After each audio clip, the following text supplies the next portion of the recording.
Hello and buongiorno amici! I'm Peter and here I'm telling you stories about the most interesting European cars of the 80s and 90s. Today we are talking about the ultimate front-engine V12 Ferrari of the 90s and one of the most beautiful cars ever made, Ferrari 550 Maranello. But before we start, don't forget to subscribe to my channel to never miss a new video. Your subscriptions really help this channel to exist and develop. And if you are already subscribed, thank you so much! Now, let's get back to the car. Ferrari 550 Maranello was produced between 1996 and 2002, and 3,531 cars were produced in total. The number 550 in the name of the car came from the 5.5-liter displacement of its engine, and Maranello is the name of the Italian town where Ferrari's headquarters and production plant is located. When we talk about Ferraris of the 80s and 90s, we usually first recall mid-engine cars like Ferrari F40 and F50, which I already have videos about, 288 GTO and Testarossa, which I will definitely talk about someday. But Ferrari also had a line of GT cars with 4 seats and front-engine arrangement, Ferrari 365 and 365 Daytona, Ferrari 400 and 412, and Ferrari 456.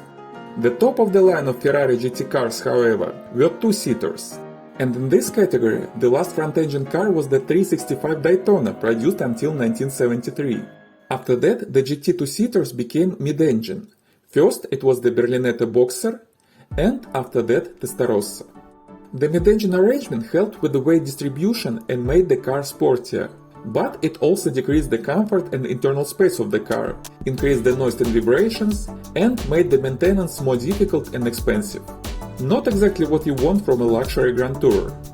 And the road cars division of Ferrari had actually real issues with surviving at the end of the 80s, after the death of Enzo Ferrari.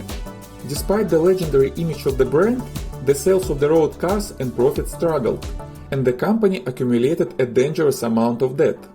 So, when Luca Cardera di Montezemolo became the chairman of Ferrari in 1991, one of his goals was to revive the GT division and make it profitable.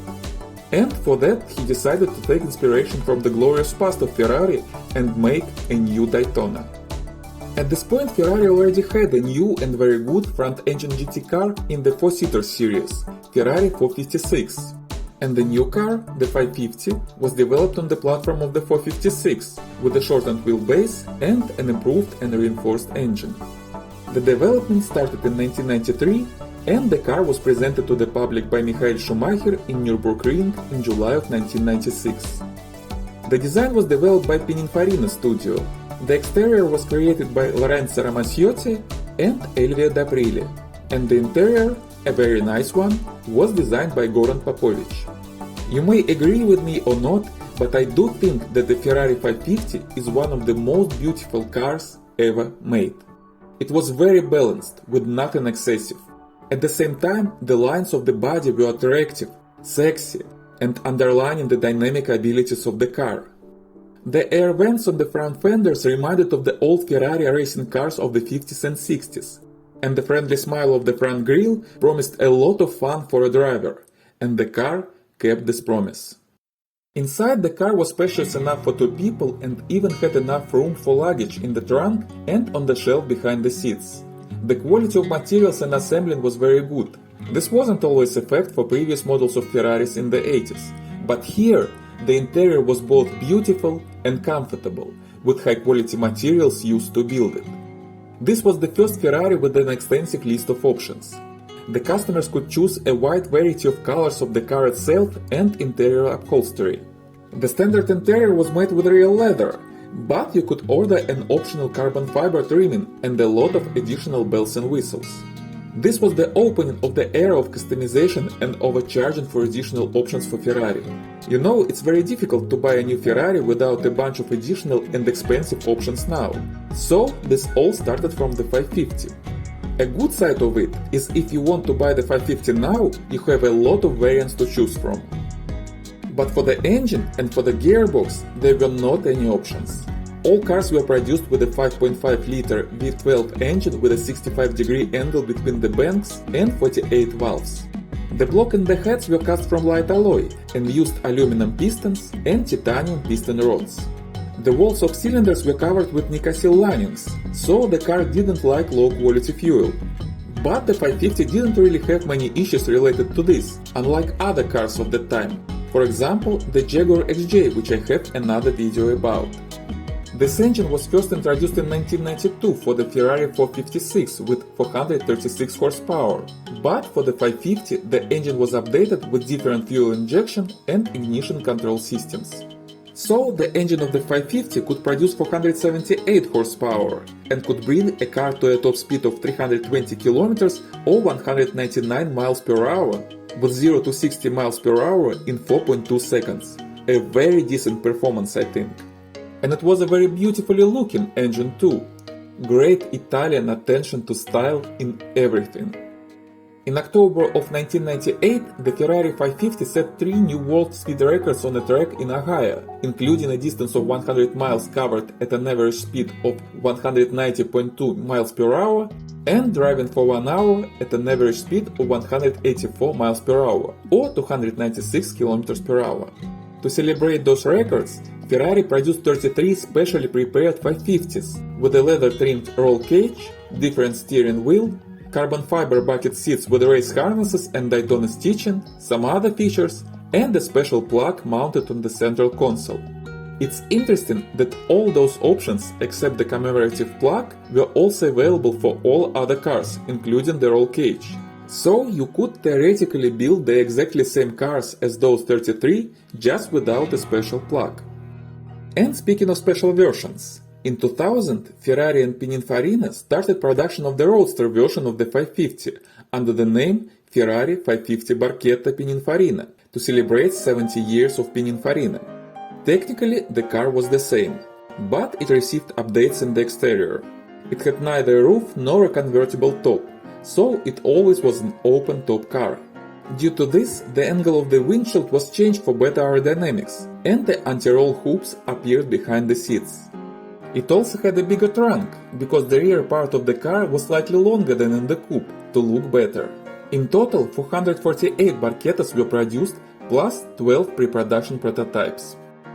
All 550s were equipped with a 6-speed manual transmission. The gearbox was combined with the rear axle in a transaxle arrangement that helped with the weight distribution and was at that point some kind of classics for Italian car engineering. The gated gear lever looked beautiful, and changing gears was a very enjoyable process. Actually, the 550 was the last V12 Ferrari with the classic gearbox as standard equipment. After that, most Ferrari cars had paddle shifting or automatic transmission, and fully manual transmissions were just an option that made cars with them very rare and expensive accordingly. The 550 had a variable power steering, meaning that the level of assistance decreased with increasing the speed. It also had ABS, adjustable traction control system, and double wishbone suspension with electronically adjustable shocks. Ferrari spent enormous time and effort on testing the 550 before launching the sales. But what results did this bring?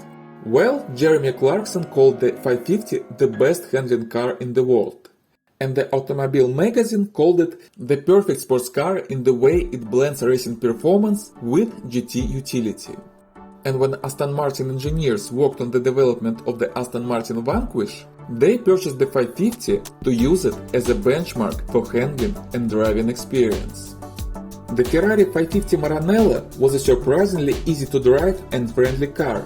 It handled perfectly both in a straight line and in corners. It was very fast and dynamic, but at the same time it was comfortable and convenient for everyday use, with enough room for everyday needs. And it was a reliable car, surprisingly reliable for a Ferrari. The car was very responsive both at low and high revs, which was different from Testarossa that didn't like low revs driving at all.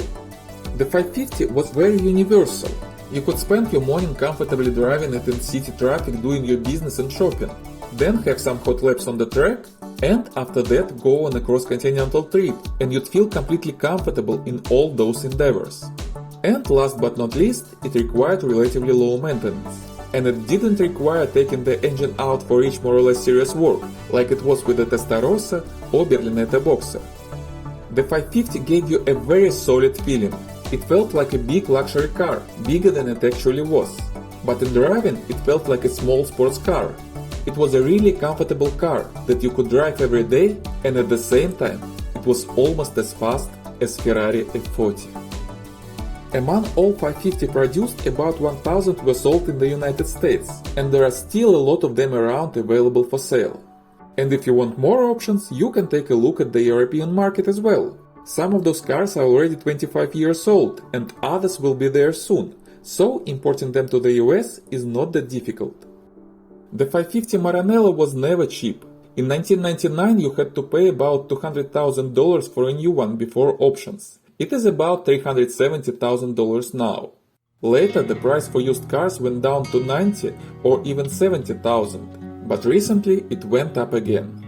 In the United States, the 550s are now listed from $200,000 to $325,000, depending on the mileage, with Barchettas from $380,000 to $700,000. In the UK, the price for coupes is from 85 to 150,000 British pounds, with Barchettas around 350,000 pounds.